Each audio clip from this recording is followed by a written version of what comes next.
grind strong out there in the streets every single day. I got you. Yeah, I will defend my brothers. I will defend the weak. I will pursue and fight evil so others may sleep. I am the sheepdog, protecting the night. Wolf hunters unite. Bring it on. It's time to fight. As that alarm clock beeps and wakes you from your sleep, pull back the sheets. It's time to hit the streets. Dudes, fresh shave your face. Girls, put up your hair. Back breaking and aching from the equipment that you wear. Face to face with your locker, strapping on your vest. Pray to God it'll block a hollow point from your chest. Join up with the squad, that's the crew of the night. Here again, our evil man took another life. Got a price on your head, brother, better beware. Load up that Glock and prepare yourself for warfare. Sweat grips to the concrete in this dead heat. Load up that Crown Vic and get back up on the beat. Ridicules what you get, not even a damn handshake. As the sun sets on that city landscape, nothing can stop you, snow, rain, or thunder. Gotta hold that blue line tight, you're the wolf hunter. I will defend my brothers, I will defend the weak. I will pursue and fight evil so others may sleep. I am the sheepdog, protecting the night. Wolf hunters unite, bring it on. It's time to fight. I will defend my brothers, I will defend the weak. I will pursue and fight evil so others may sleep. I am the sheepdog, protecting the night. Wolf hunters unite, bring it on. It's time to fight. No words can express the lack of respect. No arrest of a suspect's unchecked. They say you ain't shit and you always tell lies. Yet so quick to pick up and call when victimized. Riots and protests, it's always us they blame. It's expected, not regretted when a hero cop is slain. Never freeze up in fear when everyone's stomachs in knots. Who else you know running towards the gunshots? You know you're not alone. Take a look around. Look past the hate that you feel surrounds your town. The civil unrest, it needs to be addressed. So obsessed with judgment in the form of protest. So quick to judge and point fingers and blame. On the rifles and knives, and yet we can't take aim. In the streets and the chairs, they can't be muted. We're on the marches when a hero cop is executed, huh? I will defend my brothers, I will defend the weak. I will pursue and fight evil so others may sleep. I am the sheepdog, protecting the night. Wolf hunters unite, bring it on. It's time to fight. I will defend my brothers, I will defend the weak. I will pursue and fight evil so others may sleep. I am the sheepdog, protecting the night. Wolf hunters unite, bring it on. It's time to fight. Every push-ups for justice, each sit-ups for peace. Yet prepared for that battle waging up in the streets. Push the memories aside, keep the hate out of sight. Always on prowl for evil that lurks within the night. They said God made shepherds so that he could protect the flock.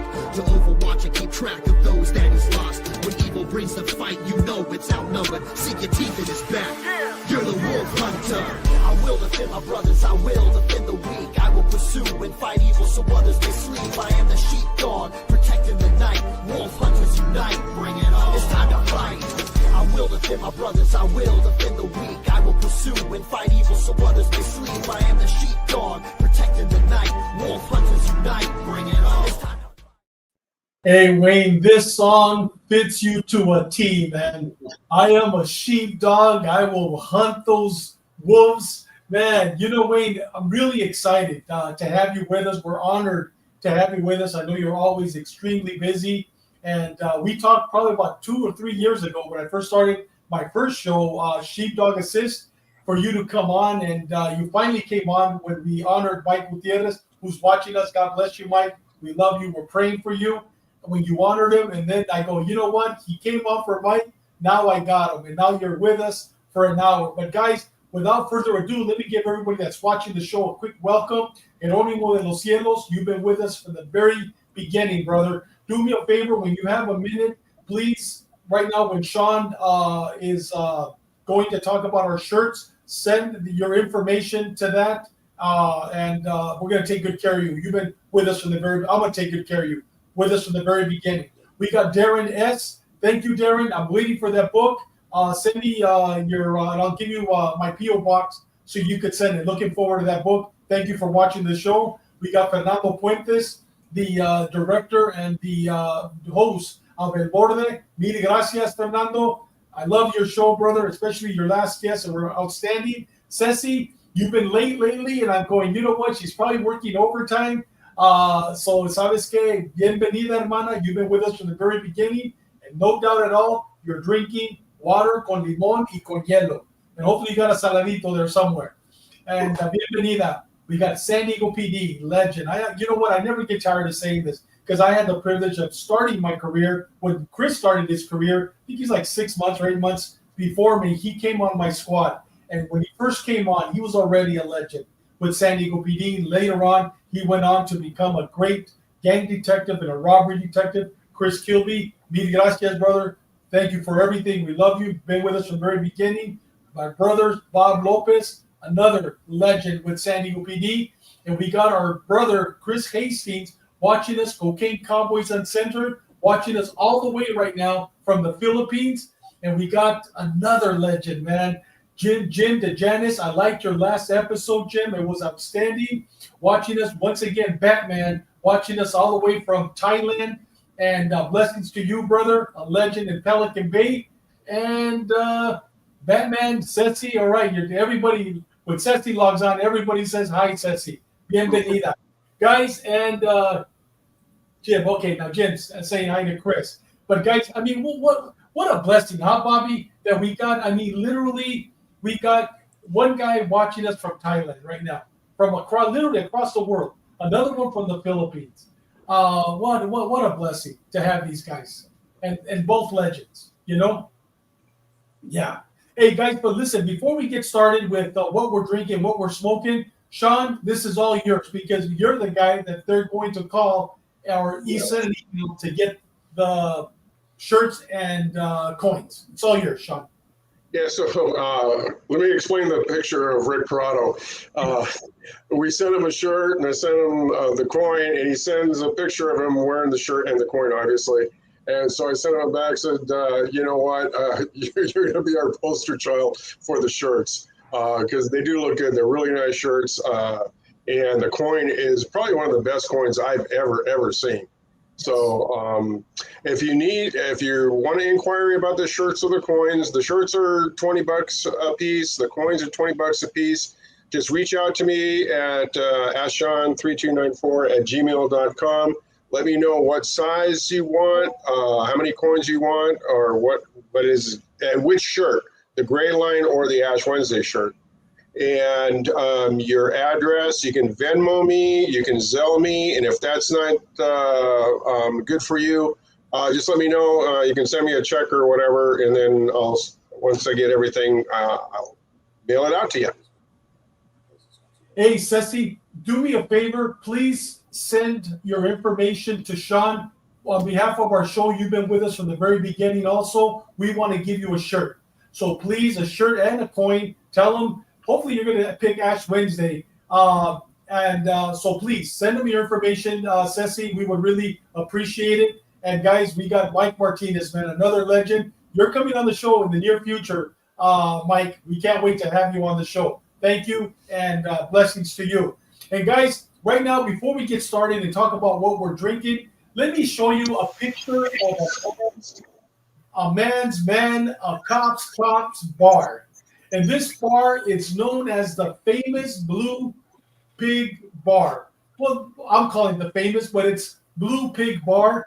And the owner, the creator of this bar is nothing more than our guest of honor today, Wayne Spees. Wayne, before we go around talking about what we're smoking, what we're drinking, give us the history of this bar and where it's located at, and tell us about this beautiful bar. So it's kind of funny. I told my wife, I said, we should put some sort of a bar out on the patio, and she said, yeah, go ahead, do whatever you want to do. So I, went out there and I got a couple of barrels and an old bookshelf, and then the top of the bar there is actually used to be part of the wood from a bridge from the Wild Animal Park. And my daughter-in-law's father, he got the wood for me. It's really heavy stuff anyway. So we put it out there, and I just started adding to it. And you can't really see it in the big picture here, but in the small picture, if you look up on the post there, you'll see an old call box with San Diego PD on it, and then the Blue Pig. I had my kids over, and I was like, okay, we got to name this bar, and we had a list of names. We ended up kind of settling on the Blue Pig, and we've been going out there, of course, especially during the summers, and over the years we've added a light bar to it underneath that works. There's actually one of the old Motorola radio microphones attached to it, and then one year I find a box on my front steps, and it's got about 30 or 40 T-shirts and sweatshirts in it with the Blue Pig logo on there. Wow. And a friend of ours who used to do all of our gang shirts and ENT shirts and stuff, did these shirts for us without us asking for them, just because we've given her a lot of business over the years. So as people, I started giving them away, and as people are wearing them, everybody's asking, "Where's the Blue Pig Bar and Grill? I want to go there. Where's it at? It's in Ramona, but I don't know it. And so it was a big joke for a while. People kept asking us, where it was, and we said, yeah, it's kind of an exclusive club. You need a membership, and but it's been a lot of fun, and of course, you can't see it on the side. There's a little basket there, and it says 153 reports. We remember those. That's right. I got some blank ones that I found, and I printed them, copied them, and I stuck them in there. So there's some memorabilia. It changes pretty much all the time, but that's the basic there, and just a place for anybody to come want to swap stories, and we spent many a night out there. My wife, for my 60th birthday, actually got some glasses made up to say the Blue Pig Bar and Grill, and this was established in 1960 on the back. So that's how it became famous without us knowing it. Well, I'll tell you, Wayne, on my bucket list before I die, when I travel to San Diego, before I die, that's part of my bucket list. Part of my other bucket list, I want to go to Egypt, I want to go to Turkey, but this is part of my bucket list. I'm going to go have a drink with you. Absolutely, brother. Blue Pig, brother, without a doubt. But guys, with that said, go ahead, Wayne. Yeah, no, go ahead. No, go ahead. I was going to say, I got a call one night from a retired sergeant out in Arizona, and he says, he goes, "Hey, Wayne, man," he goes, I took some inspiration from you, and I built my bar out in the back, and he said, "We're trying to come up with a name with it," and he goes, "We really like the Blue Pig." He goes, "Would you mind if I use the name?" And I said, "You are officially the Blue Pig East." That's right. That is so awesome, man. Hey, guys, well, let's get started. Sean, we'll start off with you. What are you drinking today, brother? I went back to Buffalo Trace. Okay. My go-to. Yeah. Drinking it straight with water or with ice? No, with the ice ball. Ice ball. Oh, okay. That's cool. Over here, man. I'm drinking it with the ice ball. And Bobby, what are you drinking and what are you smoking, man? I'm always impressed with what you have. The Lalo tequila, I keep the bottle in the freezer, so it's cold. You could say it's a little frosty still. And I pulled out a heavyweight cigar today. The Liga, it's from Drew Estates. Liga 1999. It's a full body cigar. This will probably hit me harder than the tequila by the end of the podcast. So that's what I'm smoking. The Liga Privada 1999. Oh, that's a great cigar, Bobby. Yeah, especially with tequila. Great cigar. And guys, we got Angie, Mike Gutierrez's beautiful wife. Mike Gutierrez, our brother. Mike Gutierrez here. Looking forward to this podcast. Tune in to support my brother and former partner. And we're going to talk about that. Wayne Spees, as always, great to see all the OG hosts. Thank you, brother Mike. We really appreciate it. And prayers for you and your family, man. Yes. Wayne, surprise us. The owner and CEO of the Blue Pig. Surprise us. What is the owner drinking today? So on a recent trip to, where was I going? I was going to Utah, and going just outside of Vegas, there's an old bar called the Pioneer Saloon. It goes all the way back to like the 1800s. They've had shootouts in there and everything. And the owner, proprietor, whatever, makes his own whiskey, and it's called Old Man Whiskey. And that's what I'm drinking tonight. Nice. Perfect scenario for all four of us that are on the show. Yeah, there you go. Right, Old Man Whiskey. And guys, today I'm drinking Heaven's Door Revival, Tennessee Straight Bourbon Whiskey, and I'm drinking it on the rocks. And yeah, that's what I'm drinking. And guess what? I bought it at Costco. Yeah. I got it at Costco. I got a pretty good deal on that. Soccer.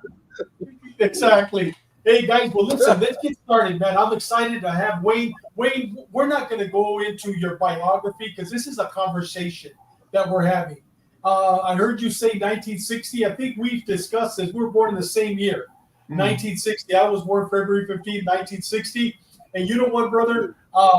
What year did you come on the police department? 1984. 1984. Okay, so in 1984 you came on. A year later, I went to the Department of Corrections.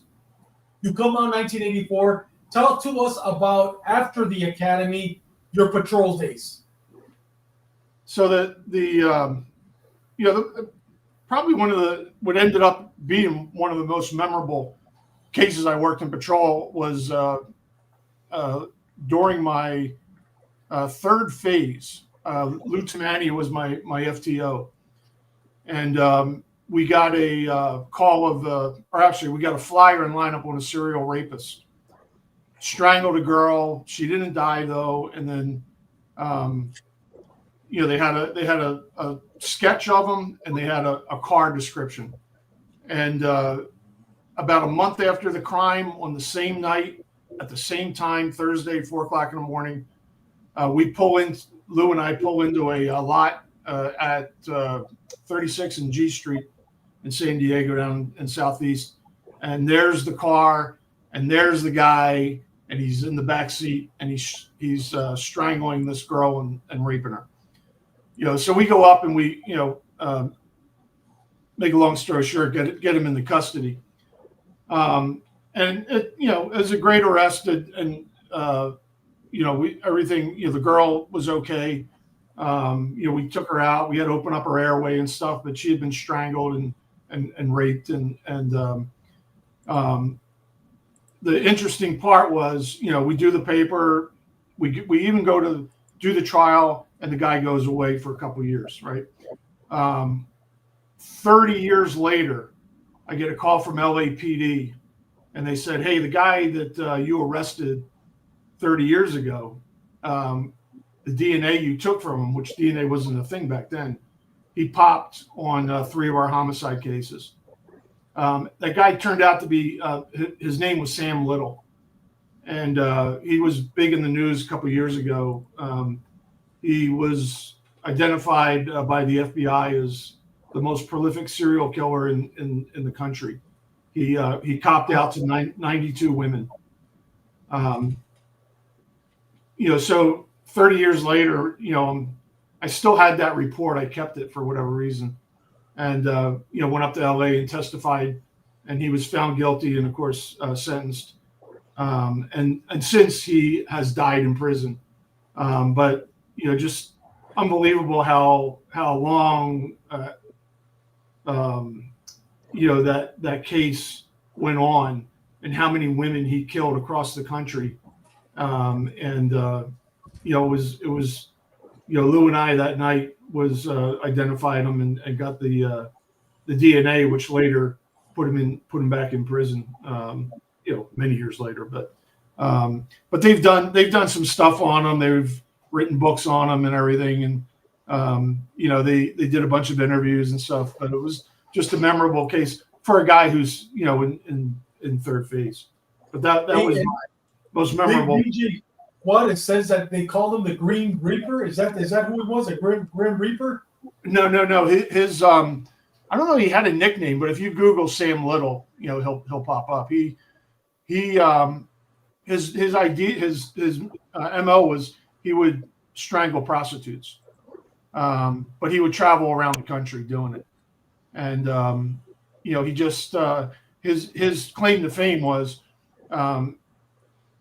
after he started copying to all the ones he did, he was an artist, so he would draw pictures of portraits of his victims, and they were actually able to identify some of the victims by his portraits. So just an interesting case, and that was my introduction to to the field, and then I went down to Southern Division. I worked down there for about 6 months out of phase training, then Northern, then Central, and then went into investigations after that at Western. Wow, Wayne. So do you remember vividly when you arrested this guy? I mean, you could just, I mean, was the woman unconscious when you guys saw him strangling her? And yeah, so we pulled up in her car, and this is the same spot he had attacked a woman a month before. And as we pull up, we light him up with the spotlights, and we could see movement in the back seat. It was a big old 72 T-Bird, and he gets out of the back seat, and he starts zipping up his pants, and he's looking at us, and he's just waving at us like, hey, like he's trying to okey doke us, I'm out of here. And we both got out, and I'm calling him back to me to talk to me. And Lou walked up, and he shines his light in the back seat, and she was pushed down on the floorboard, naked, and then she had a bra around her neck. And at that point, she wasn't breathing. And then, Lou looked at me and said, hey, 1016. And, I go to hook the guy up, and then we get him in the back of the car, and then we grab her, pull her out, and open up her airway and stuff, and call an ambulance, of course. So it was just being in the right place at the right time. Hey, Wayne, was he a big guy? Did he try to fight you? No. So he was a big guy. He was he's like 6'2". He's probably in his 40s at that point, and big, a heavy guy, and he was a boxer. But he was looking at us, and I did notice he looked down at my gun. And I caught that. I look at him. I just said, I go, bro, we're in the middle of a dirt lot in the middle of nowhere. I said, I will shoot you. And then Lou, he turned over his shoulder, and Lou was right behind him. And, he just knew that, it was like, choose, what you want to do. Do you want to live or do you want to die? Because we're not, you're not leaving. And, if it's a fight, you're going to have your hands full. So, he ended up giving up. And then, then of course, right away he said, that she tried to rip him off, and, then it was just a bunch of lies, after that. But the case kind of had some hurdles because, she didn't show up for the prelim, and the first victim did, but they were both hookers, and back in 1984, they didn't give them a lot of credibility, so, he basically, I think his sentence was for 4 years. He copped the deal, and then he gets out, and then he goes up to LA and murders 3 women, but he's in hell now. So that's what's important. And exactly. Wayne, Wayne, you're giving me flashbacks. I got to the academy in 81, and just like you and David, I'm born in 1960, but I was in July. In early 82, I was a one-man car in the area where all the prostitutes are hanging out. And it was a side street. I come around the corner, and there's a guy in a car wrestling, white guy with a prostitute. She was a black girl. And I hit him with my flashlight from the driver's side, and I noticed she has a belt around her neck, and he's trying to strangle her. And she's screaming. So I draw my gun at the window, and then I recognize him. I did an internship as a juvenile probation officer before I became a cop. He was one of my probationers. Wow. So I recognized him. I remember his name. I yelled, Henry. And all of a sudden but at first he tried to wave me off like, hey, what's up? Yeah. Just like on you. And when I yelled, he tried to get out. I think he was going to run. And as he got out, he had a gun between his legs. It fell on the street. And I took him down. And the same exact thing. Prostitute, we couldn't find her. I mean, we joke later that they let him plead out to, failure to signal before turn. And he did a few years. He was a younger brother of a Phoenix officer. He got out, and during the crack cocaine epidemic, he got shot and killed in the unsolved homicide. They never solved it. But he was out doing a dope deal. But when I heard you say that, it was the same thing. He tried to wave like act all nonchalant. She had a belt around her neck, and he was yanking on it. Yeah, he told me that it was him and his wife, and they had an argument. But when he got up close to me and I shined my light on him, I could see he had scratches on his throat, and a little bit of blood on his shirt. So, I knew, he was just trying to, get us to let him go and okey dokus. But wow, crazy story. So Wayne, you're working patrol, and then back then, I mean, it was a lot of people immediately went to SWAT. A lot of those that wanted to be SWAT dogs.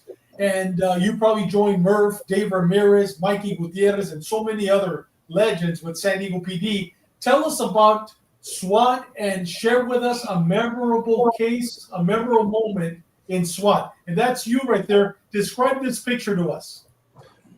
So this, Sean will remember this. This is the victim rescue vehicle. So after McDonald's and the San Ysidro shooting, they formed the special response team, and we needed a way to get up close to rescue victims, and they bought this 22-ton armored personnel carrier that I think it spent more time in the shop than it did out in the field, but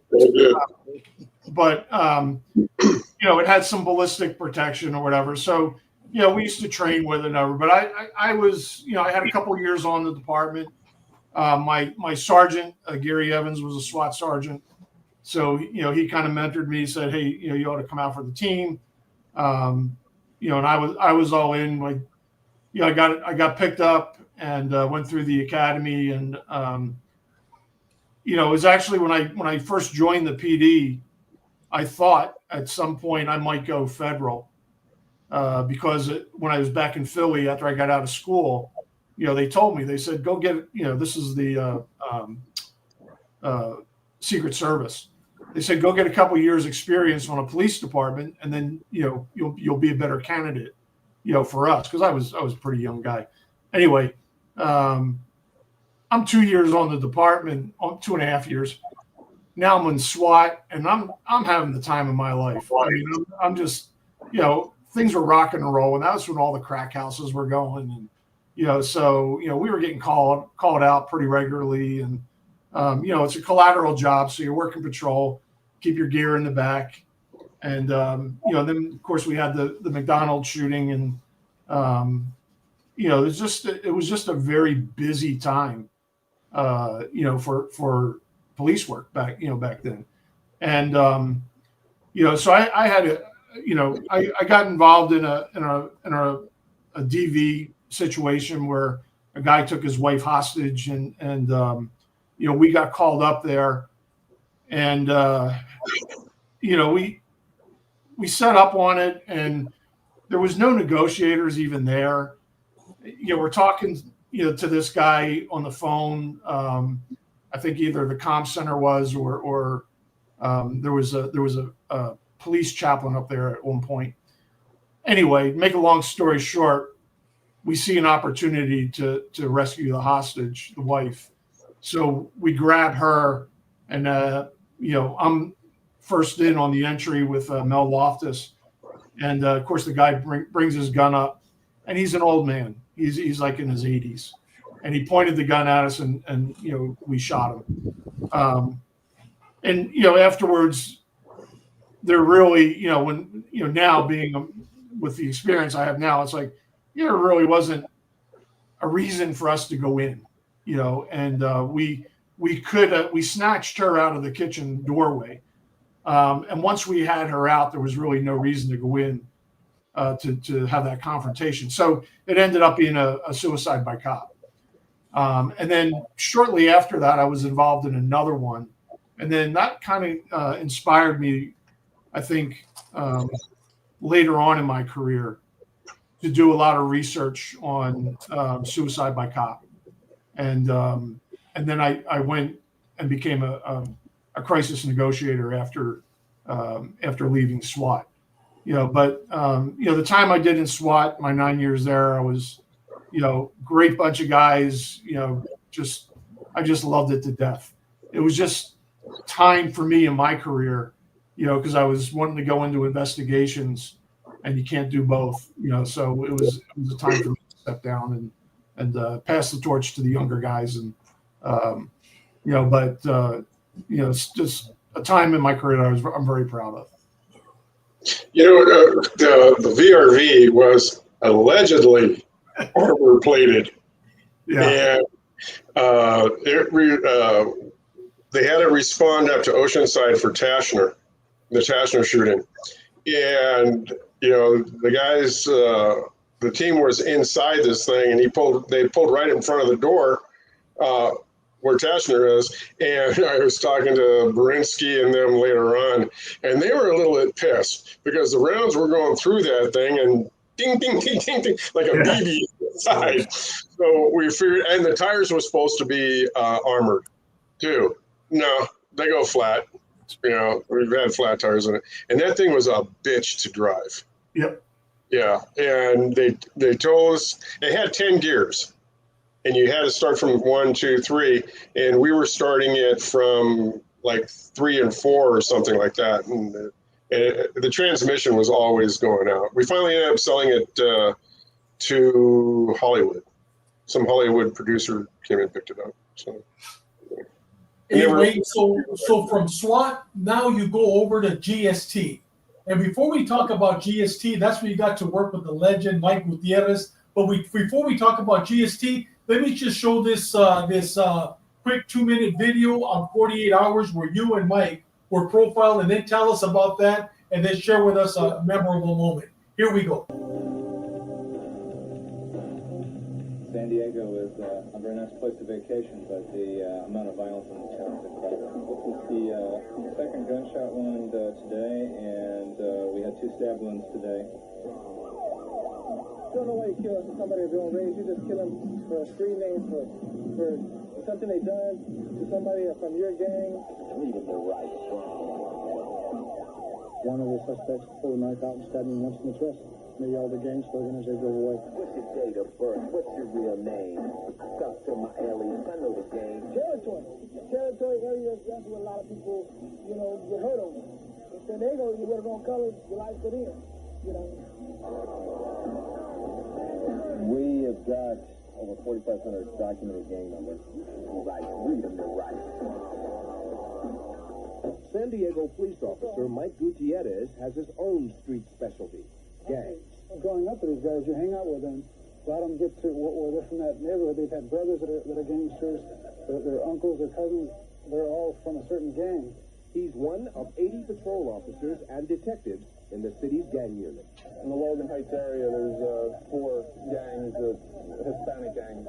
Mike's partner on the street, Wayne Spees. So I want to hold on your knife till we're done here. You have to try to predict the activity of the gangs. If tensions are high between 2 specific gangs, then we'll try to patrol in that area. A gang fight in progress. Gang unit detectives just happened to be driving by. I'm down. 245 gang related that we rolled up on, and I'll need at least 1 additional 2-person unit.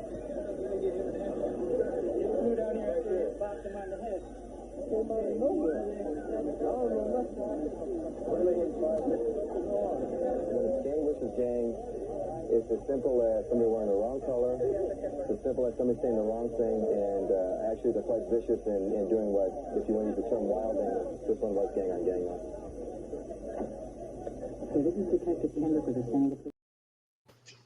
So Wayne, that's you and Pat Murphy, another legend in San Diego PD. Tell us about that video, and then tell us about the Gang Suppression Team. I mean, dude, when I was there, or when I was on the department, you were already there, and Sean was already one of the OGs. Dude, they picked the best of the best. They picked the cream of the crop. to be part of our gangs, and it's still like that today. They pick the best of the best. So knowing that, share with us a memorable moment and tell us about the Gang Suppression Team.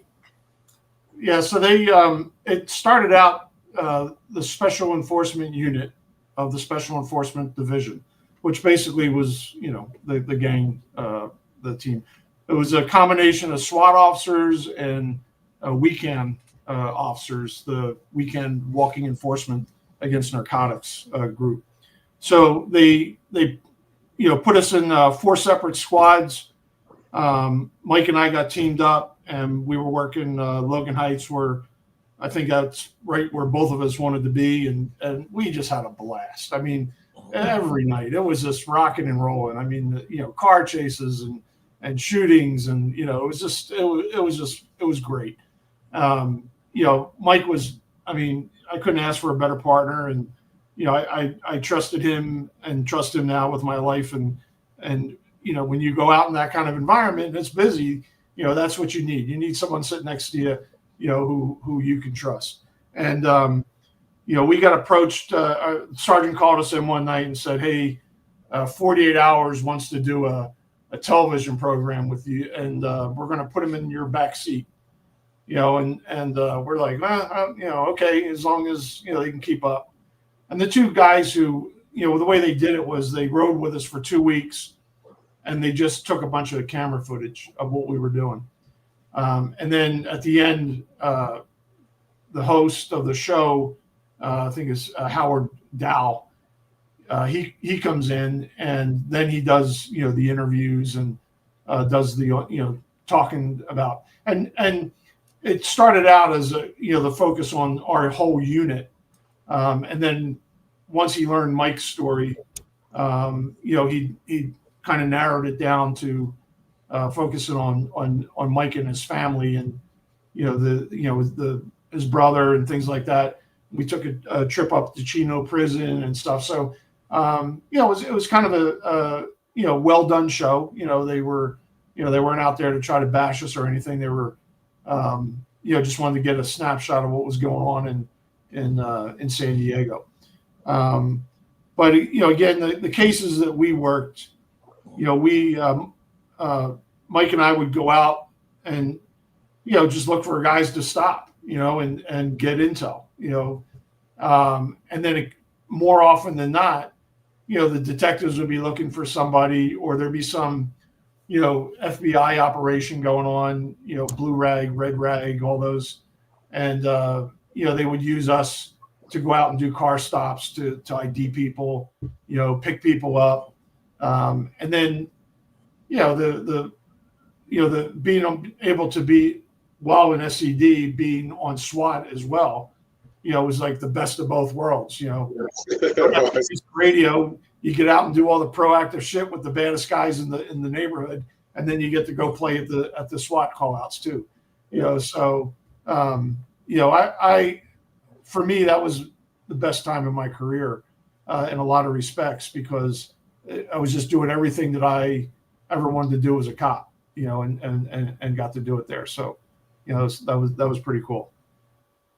And I would venture to say, those of you that don't know much about San Diego PD or Gang Suppression Team, I think it would be probably equivalent to the crash team, the LAPD uniform crash team, right? Right, Wayne? Yeah. You know, the big officer. Yeah, the big difference there, of course, they sent us up to LA, and we rode with their crash guys. And you know, you look at our problem that we had down here with gangs, and you know, it was significant. It didn't compare to what they were dealing with up there.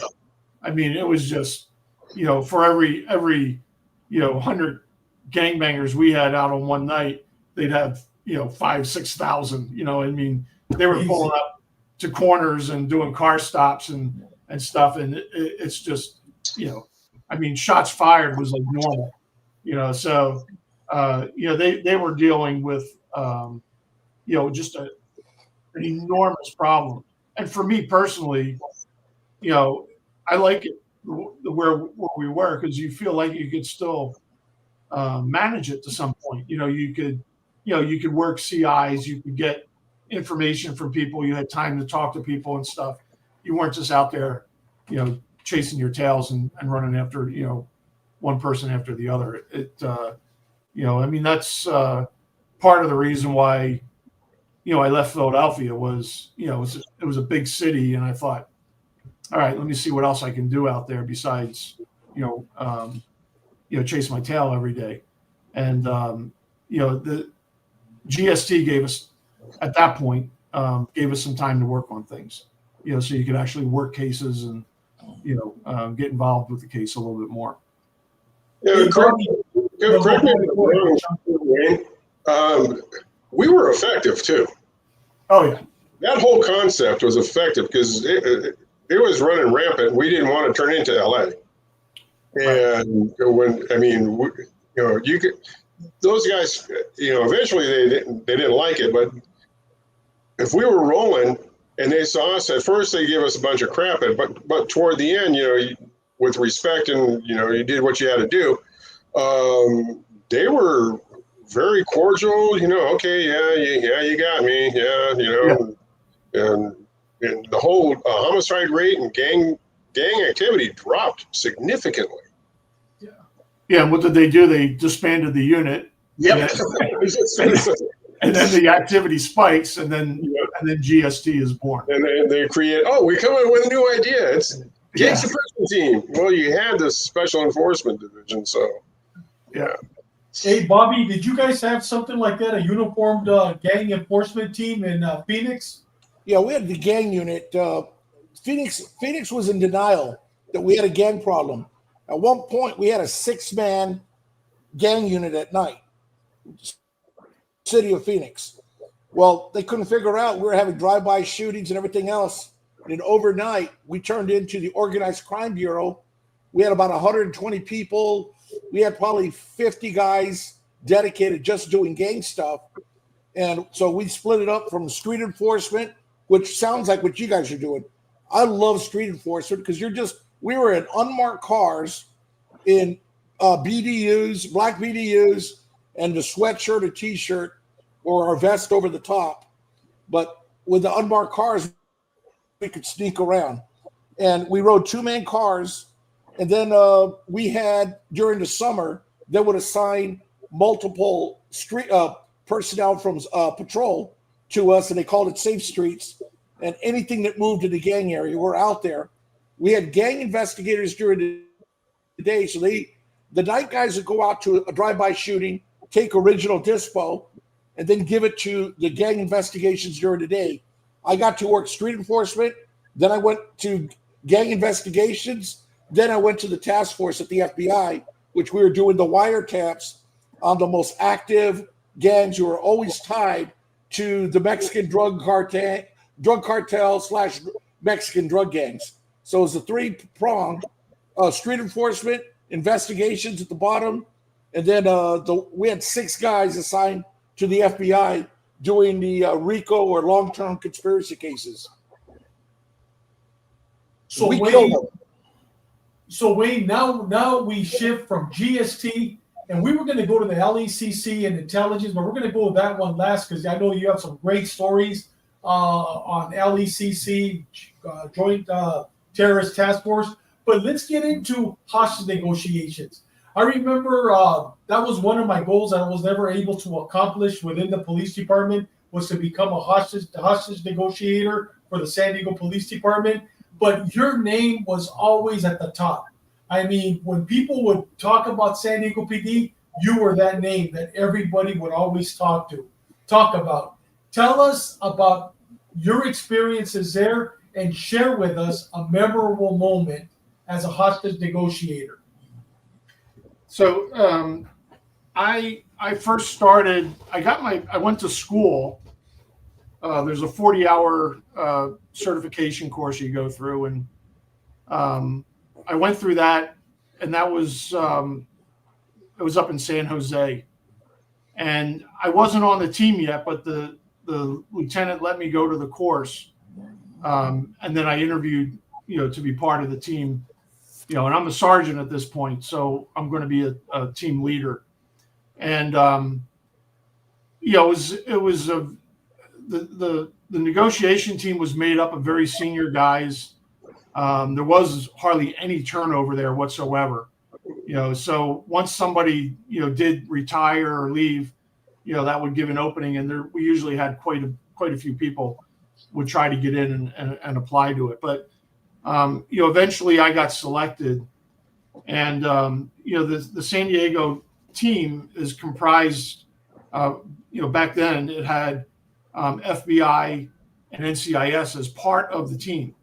So when you went on a call out, the FBI would send a couple agents, NCIS would send a couple agents, and they were just there to support. You could plug them in anywhere, but San Diego PD was, drove the incident, and it was called the hostage negotiation team. We eventually called it the emergency negotiation team. Hostage negotiation team sounds pretty sexy, right? But most of what we did, I would say 95% of what we did, was crisis negotiation.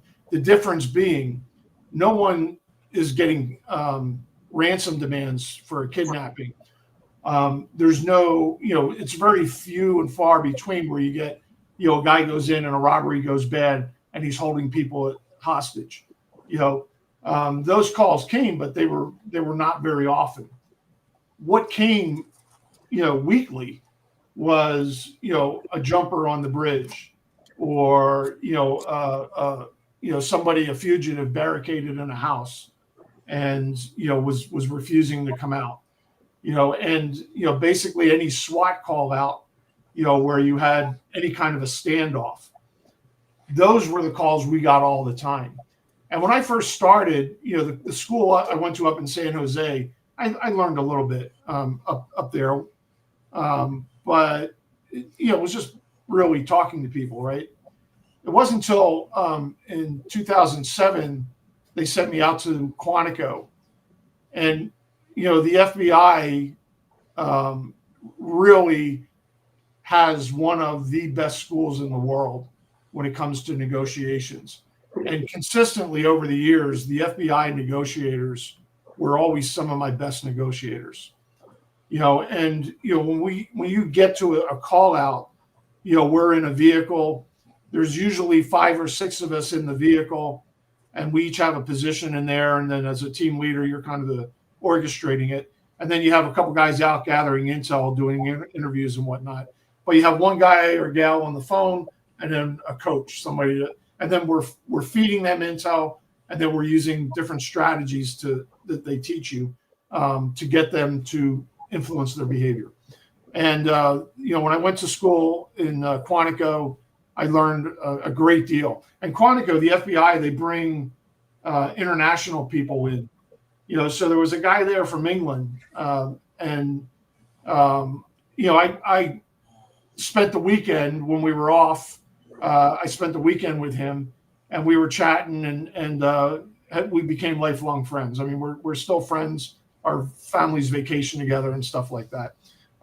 But he said, you ought to try to come back and go to the school we have here in Scotland Yard. And so using my FBI contacts in 2010, I was able to do that.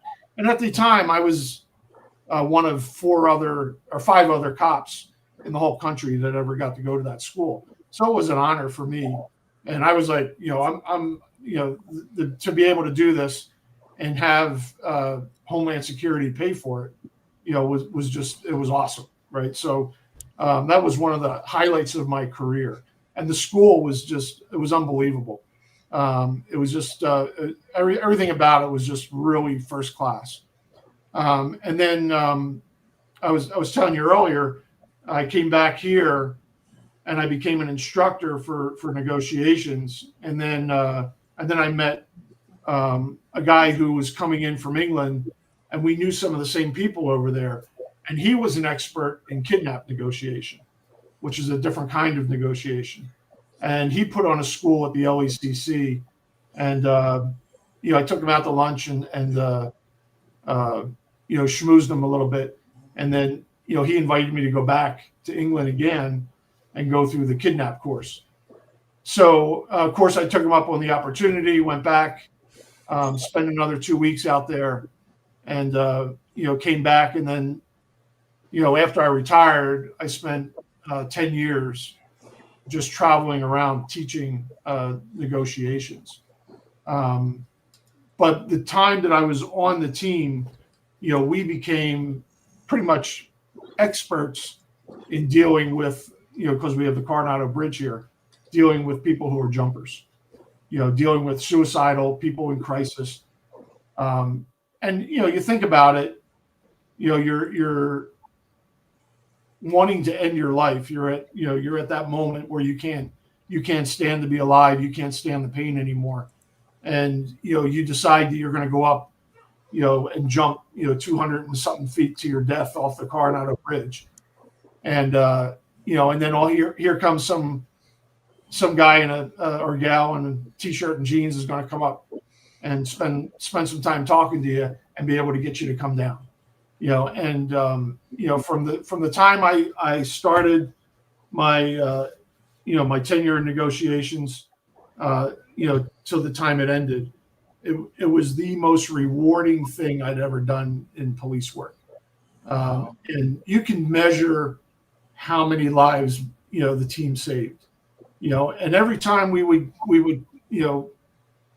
pull somebody back, either, not physically, but literally, in talking to them, we could pull someone back from the edge, or get some bad guy to put his gun down and come out. That meant that, that family was going to still have their loved one. That meant that, I didn't have to send a SWAT officer into, a house and risk his life, to rescue a hostage or to, confront a bad guy, and, that was the goal, was to save lives. And, I had a great team, in the 17 years that I rolled out to those call outs, with jumpers, at least, I don't know how many cases, 100, at least more than 100. We only had 4 people jump after we started talking to them, and two of those, they never communicated with us. They just after they talked to us for a while, they jumped. But we were doing all the talking. They weren't doing any of it. So, to say that, that was rewarding for me. And then after, of course, I stopped rolling out on those call outs after I retired, to be able to still contribute by teaching and sharing with others what I learned over the years. That was very rewarding for me. Are you still training today, hostage negotiations? No, I retired last February, and what I do now is, on occasion, the group that the consulting group that teaches it and certifies negotiators, they'll use me as a role player. So I can phone in. I'll phone into the classroom from home, and they'll put the phone in front of somebody, and then there's a scenario, and they'll have to negotiate with me. And we have a bunch of different scenarios we do, and sometimes the scenarios will be over multiple days.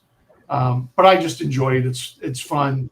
But as far as being on the road, traveling and teaching classes and stuff, I taught between the academy and the consulting.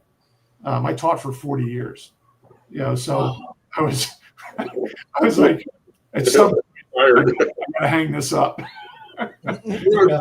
Going back to what Wayne was saying about the negotiations, I got, when you have a tactical incident, a barricaded subject, or someone in crisis, and the SWAT guys are there, and ENT is there. You got ENT, and it's historically been ENT's got their CP over here, and the SWAT CP's over here, and we never really talked to each other. We rarely did back in the day.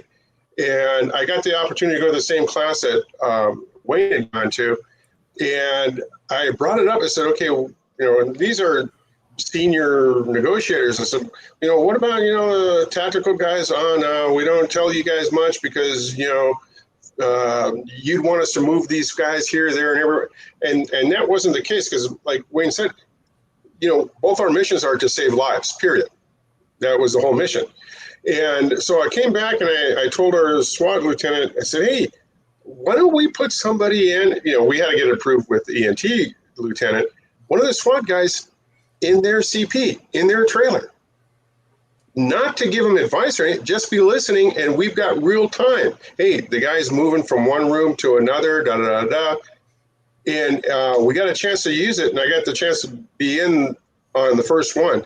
And it worked out really good. And from what I understand, I don't know if they still do, but they stick a SWAT guy in with ENT on a SWAT mission. So he's listening to everything that's real time with the negotiations, the ups and downs and whatnot, and feeding all that to our team leader, our mission leader at the SWAT command post. So it works out really well. I don't know how you feel about it, but I thought it worked out really. Yeah, absolutely. It's it's the SWAT liaison, and it's they have a permanent seat in our vehicle, and it's like Sean said, it's real time intel. So, if the guy says, I'm going to come to the window and start shooting, it doesn't have to be me telling the incident commander, telling the SWAT commander, telling the SWAT operator, that he's about to be shot at. You have a guy in the vehicle going directly to the operator going, hey, heads up, he's coming to the window, he's got a gun, or whatever. So yeah, we do that. And, we're one of the only, teams in the country that have had the success working with the FBI, NCIS, and our relationship with Tactical. In September, I'm speaking at a conference, and it's about that relationship with Tactical and negotiators and how to improve that. Because I was the first SWAT sergeant or SWAT officer at the time, to transition over to negotiations. Yeah, you were. And then after that, and so I could, speak SWAT, so to speak. And I had a relationship with a lot of guys on the team, so it was, we didn't have that, That was my point. Dealing with Wayne in the ENT CP, as opposed to dealing with somebody who doesn't have the tactical background, the SWAT background, as it were. There was a button heads back then, but got like you and Matucci was. I think Matucci was there, right? Yeah, Matucci was there. Yeah, Patucci was there too, and they understood. You guys understood what we were doing because you've been there. So it worked out a lot better. I think a lot of good was done from us doing that. Yep, I agree. Hey, Wayne, our worst enemy has crept up on us. We usually don't like to go past an hour. The reason why is because we like to keep it an hour. But I'll tell you what. You know what? This next subject, the Joint Terrorism Task Force, LECC, that's going to take a life of its own. Are you in town in December? Wait, do you know if you're in town? Are you going to be England or somewhere in December? No, off the top of my head, I could say yes, I'll be around. I didn't make any plans for November, December this year. Perfect, because you know what? I'm in charge of December. Every month we have different where we invite our guests. We're in charge of that month. I got August. In September, we got Doug. We got Bobby in October. Sean in November. I come back in December for my 4 weeks. I want to invite you back. I want to have just one whole episode of when you and I had an opportunity to work with Corey Chesborough in intelligence. And when we went to Mexico, that training that you put together, all those binders of all the homicides, police officers, that's a whole episode of its own. So we're going to have you come back. And hopefully before then, I could have a picture that I could post where I'm at the Blue Pig. Okay. Hopefully before then, I could have a picture. If not me, I know Bobby. I mean, he lives in Phoenix. He's always going to San Diego to visit his son. And Sean's in Temecula now. At least one of us guys, and Doug is in us. Doug's here. Have a picture. Come on, man. We have to have a picture. I hope it doesn't disappoint.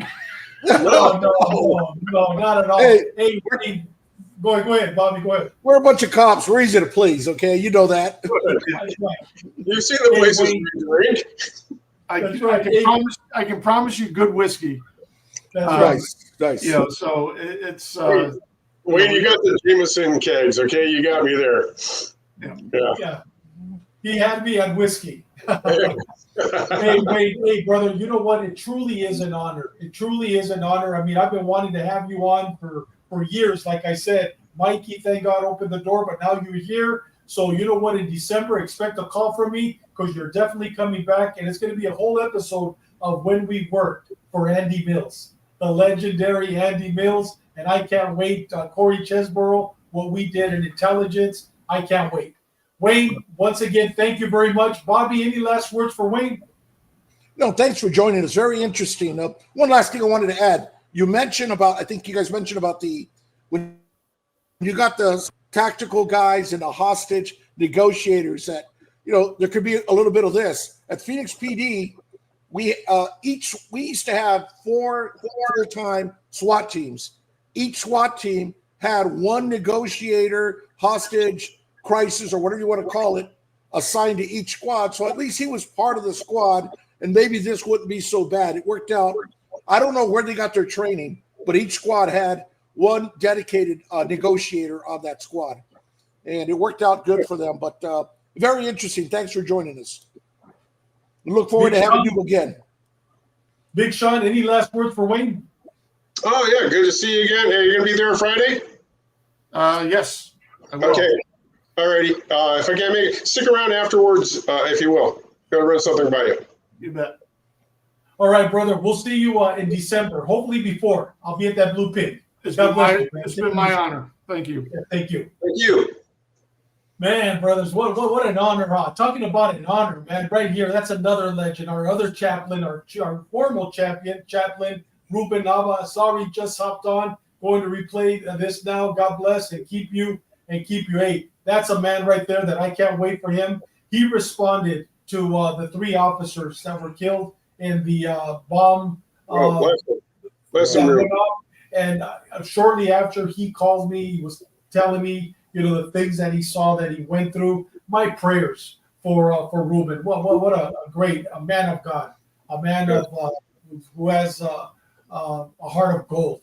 But guys, talking about men of God, next week we got Reverend Renz, Reverend Renz. He's actually from Utah, from Salt Lake City. He has a church over there. He's been following us for a while now. He's going to be another one of our chaplains, guys. I don't know if you notice that sometimes when people, after the show, they send in their personal remarks about the show. We've had people come on and talk about, possibly being suicidal. They just lost their father, or not being able to sleep. And Ruben and Reverend Renz always chime in onto those remarks, those comments, and says, may I say a prayer for you? And you know what? It's men like this that keeps our show going. He's going to be our guest next week. And you know, the good thing about Reverend Renz, if you guys get a chance during the week, I'm going to post his, he has a YouTube channel. He's a rapper too. And he has a lot of former gang members at his church. And what he's going to talk about is how the East LA, one of the biggest East LA gangs, the Avenues, went to Salt Lake City and basically established it as their domain. Florencia is another one that went. He was, I believe, a former gang member, but God changed his life. So next week, I can't wait. We're going to have Reverend Renz with us, giving his testimony, talking about the gang sits there. It's going to be an awesome, outstanding show. And then next Tuesday, he's going to be on Ash Wednesday. Next Tuesday at 6 o'clock, we got Colorado Department of Corrections Lieutenant Steve Lucero. Now, this guy right here, he's another legend that was with the California Department of Corrections, retired as a lieutenant. He was actually, Bobby, he was one of the original Brown Berets. And I think Corky, ¿cómo se llama? Corky, one of the original guys. Corky something. Oh, you mentioned him last night. You mentioned it last night. I mean, it's one of those brain parts that I have. He knew him. He was one of the originals in Colorado. And this guy is a legend within the Colorado Department of Corrections. And talking about prayers, guys, right now, chaplains, you're both here. We got Ruben and we got Renz. Please say a prayer for Wasbach Dulce against the grain. He'll take any prayers. He's been ill lately. Earlier, he talked about needing a prayer. Please say a prayer for our brother. God bless him, that God may heal him and bring swift healing to him. But guys, yeah, I'm excited. Corky, what was he Gonzalez? Is it Corky Gonzalez? Yeah, Mike will know. Mike Martinez. We're going to have him on the show too. But I believe it's Corky Gonzalez. And Chris Kilby, keep doing the buddy checks. Be safe. Thank you, Chris. But guys, yeah, the next 2 weeks we got some great shows coming up. I can't wait. It's going to be outstanding. Guys, with that said, we got one more thing from Mike here. Mike Gutierrez. Wayne had a legendary law enforcement career. It was an honor to be his partner. Once again, great episode. Thank you, Mike. We love you, brother. Great. Your family. Thank you. Guys, with that said, I can't wait. It's going to be a great next week. We got 2 great speakers coming up. It's going to be outstanding. With that said, Big Sean, last words. Just be safe out there. Watch what's going on around the world. It's getting crazy. It still is crazy. So, just watch what you're doing and be safe. Bobby. This past week, we lost a legendary homicide detective. He was a guy that I was going to try and bring on, but he'd been sick for quite a while. Both he and his wife were suffering from cancer at the same time. His wife passed a few months ago, and he passed earlier in the week. Detective Cliff Jewell, a legend. He was a case agent on our serial killer case. Rest in peace, brother. That's what I wanted to say. Detective Cliff Jewell. Amen. Rest in peace. Rest in paradise, brother. Amen. Hey, guys, I told you 2 weeks ago that my daughter told me to read the book Ecclesiastes, chapter 3, where it talks about there's a time and a place for everything, a time to cry, a time to weep, a time to laugh, a time to have joy. And it talks a time of sickness, a time of healing. And and after reading that scripture on Ecclesiastes chapter 3, I read about the process. Everything has a process. And and I want to end today's show with basically just telling you whatever process you're going through, whatever scripture that scripture that says a time to cry, a time to pray, a time to heal, a time of sickness, and it goes on. Whatever you're going through today, whatever process, whether it's political, whether it's physical, whether it's psychological, depression, etc., trust the process, but above and beyond. And I'm going to coach your son, Bobby, above and beyond, trust the author. And our author is our Lord and Savior, Jesus Christ. And you know what? When you feel like you can't stand up anymore, you can't move, you can't sleep, read your Bible.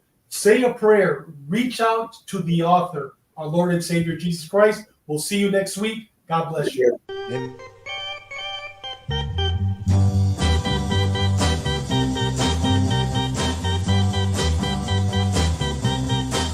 Too many teardrops for one heart to be crying.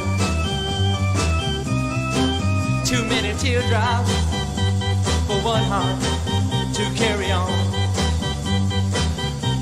You're way on top now since you left me. You're always laughing way down at me. But watch out now, I'm gonna get there. We'll be together for just a little while, and then I'm gonna put you way down here, and you'll start crying 96 tears. Cry, cry. And when the sun comes up, I'll be on top. You be right down there, looking up. And I might wave, come up here, but I don't see you waving now. I'm way down here, wondering how I'm gonna get you, but I know now. I'll just cry, cry, I'll just cry. Too many teardrops for one heart to be crying. Too many teardrops for one heart to carry on.